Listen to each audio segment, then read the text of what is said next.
ce coup de cœur d'avril 25, je vais vous parler d'un livre que j'ai découvert, enfin je vais vous expliquer comment je l'ai découvert, qui s'appelle Éveil spirituel, un phare dans la tempête. Et l'auteur, c'est Instructeur Céleste.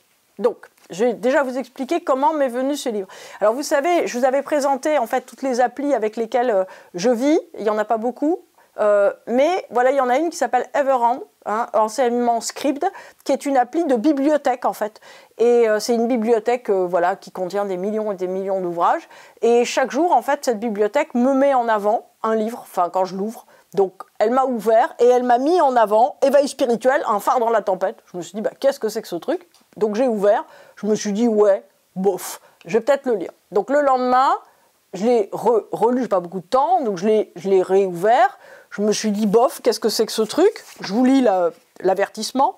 Donc voilà l'auteur. Nous n'appartenons à rien ni à personne, aucun courant religieux, aucune école, aucun groupe ne peut se prévaloir de la présente œuvre. Nous sommes des individus libres ayant choisi de partager un enseignement de grande valeur, donné oralement par voie médiumnique sur quasiment 3 générations via la succession de 2 médiums. Donc je me suis dit, bon, ok, ce sont des gens qui se prennent pour dialogue avec l'ange et qui ont channelé, comme on dit aujourd'hui, un enseignement.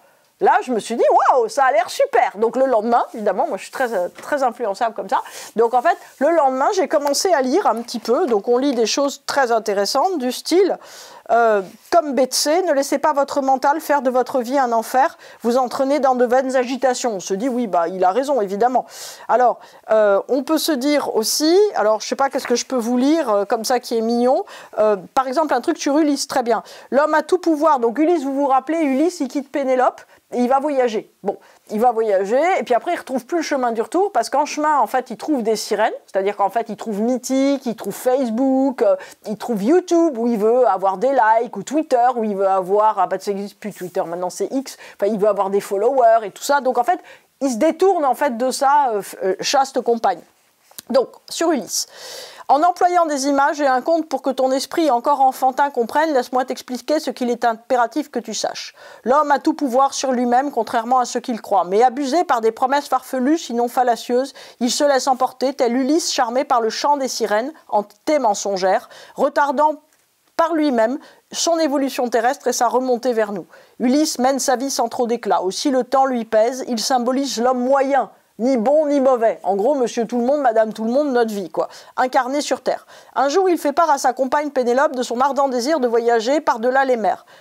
Pénélope s'en trouve très peinée. Bah, on comprend, évidemment, la pauvre. Message initié. La femme, elle est toujours assez initiée. Elle sait devoir le laisser partir sous peine que leur union en pâtisse. Bah oui, c'est clair. Parce qu'en fait, s'il part pas voyager, qu'est-ce qu'il va faire? Bah, il va chercher une autre Pénélope plus jeune et sur Instagram qui fait des super vidéos. Donc, Pénélope symbolise l'âme ayant compris la nécessité de l'incarnation, la sagesse de vivre ici et maintenant, loin des chimères miroitées par le mental, les faux amis ou les mauvais esprits. Donc, je vous laisse lire. Ulysse s'embarque donc, laissant seule sa compagne, etc., etc. Donc, voilà les conclusions. Comme Pénélope, brodez ici et maintenant votre tapisserie. Vous vous rappelez qu'elle brode, et pour fuir les nouveaux prétendants, en fait, elle défait la nuit. Elle dort pas beaucoup, voilà. Avec des couleurs claires, espoir, acceptation de tout ce qu'il advient. Étudiez bien chaque situation, car derrière, il y a toujours une explication, une leçon ou un enseignement à recevoir. Vivez votre vie, mais ne vous y installez pas. Vous n'êtes là que pour un temps. Donc, ça continue comme ça.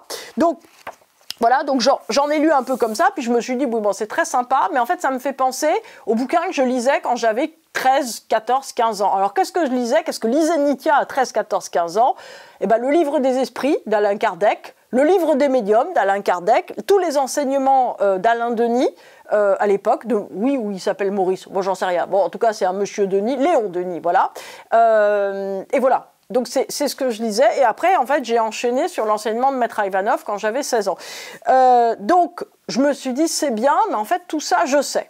Et le lendemain, j'ai reçu tout à fait par hasard par mail, un mail qui me disait « Ah bah Nithya, j'ai trouvé un super livre, c'est vraiment un livre qui peut te plaire, ça s'appelle Éveil spirituel, un phare dans la tempête par Instructeur Céleste. » Et là en fait je me suis dit, là, mon ange gardien, il essaye de me passer un message.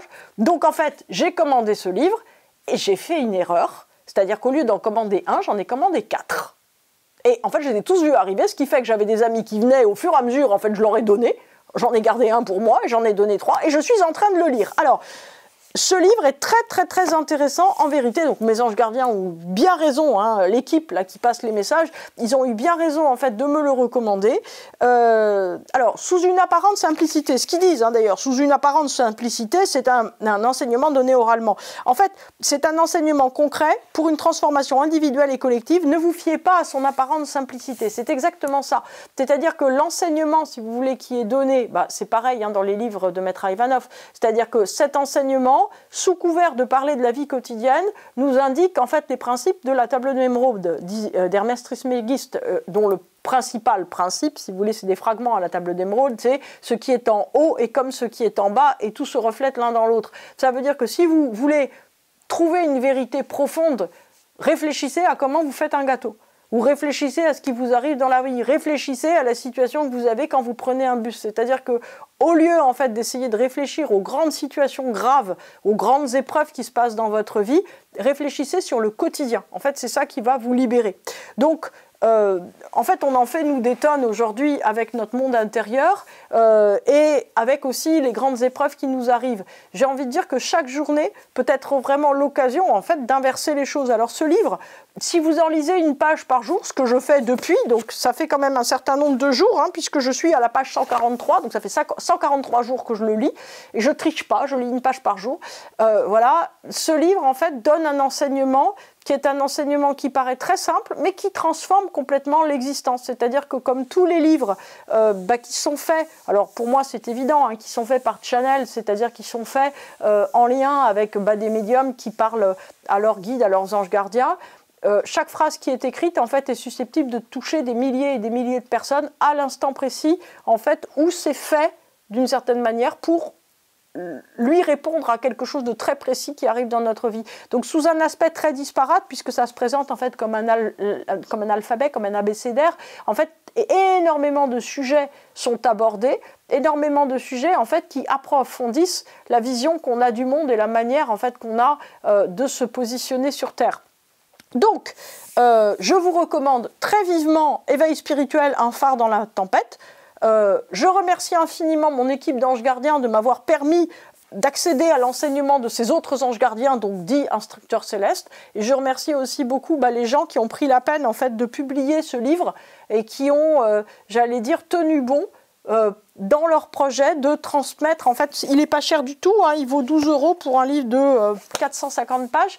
Donc, qui ont eu à cœur en fait de transmettre cet enseignement, disent-ils sur 3 générations, on les croit volontiers parce que c'est un livre de très bonne qualité pour aider en fait à l'éveil de l'humanité. Alors juste pour dire hein, que entre Pluton en Verseau, Neptune en Bélier et Uranus en Gémeaux, ça sera pour août, on a véritablement besoin, j'allais dire d'avoir des gens qui sont capables en fait de comprendre en fait ce qu'ils vivent, comprendre la chance qu'ils ont, avoir la capacité de se dépasser et faire attention, j'allais dire, à cette espèce de double, voyez, qui est fait entre le monde matériel et le monde spirituel, qui s'appelle le monde du mental et qui est complètement, si vous voulez, relayé, parce qu'aujourd'hui, en fait, votre mental, c'est plus juste le petit vélo qui se passe dans la tête, hein, c'est pas ce que dit Serge Macky, on est foutu, on pense trop, au passage, c'est un très bon livre, vous pouvez le lire, c'est pas juste ça maintenant, c'est le mental algorithmique, c'est-à-dire c'est le mental de l'IA, c'est le mental de toutes les applications virtuelles, c'est le mental en fait de la forêt virtuelle qui vit entre nous et le monde spirituel. C'est-à-dire que le gros risque, si vous voulez, aujourd'hui du développement personnel, et c'est pour ça que ça c'est très bien parce que c'est du vrai développement spirituel, c'est en fait de louper la dimension matérielle, de louper la dimension spirituelle pour être dans cette espèce d'intermonde qu'on peut appeler pour le coup enfer, qui est une réalité qui n'est ni matérielle ni spirituelle, mais qui est simplement un pur reflet, on va dire un réplica, hein, comme le nom du personnage d'intelligence artificielle, qui vous renvoie exactement votre état d'esprit au moment où vous l'êtes et qui vous enferme ensuite de ça dans une bulle de séparation qui tôt ou tard risque quoi? De vous faire mourir complètement. Donc faites bien attention à vous. Lisez Éveil spirituel, un phare dans la tempête. C'est 12 €, c'est un 55, c'est un investissement qui en vaut vraiment, vraiment la peine. Et je vous souhaite le meilleur et un très bon mois d'avril.